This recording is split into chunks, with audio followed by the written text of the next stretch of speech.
hardy cyclamen make fantastic ground cover under roses. Plant one or two, they self-seed and spread, and of course welcome that little bit of rose fertiliser to make the cyclamen build up ever bigger colonies. And at this time of the year it's pretty straightforward when it comes to increasing the numbers. I've got a little group of very early spring flowering things.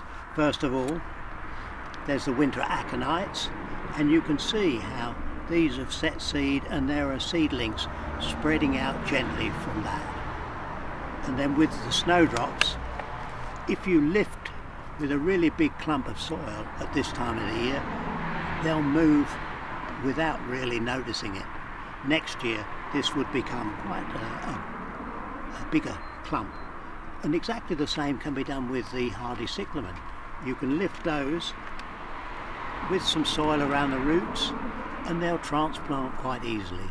If you look very closely, you may even see one or two seedlings beginning to grow in amongst the soil. So if you go somewhere, a friend's got a really nice clump of hardy cyclamen, just say, can they get a trowel and lift you a clump? And then in a few years' time you can show them what a fantastic gift it's grown into.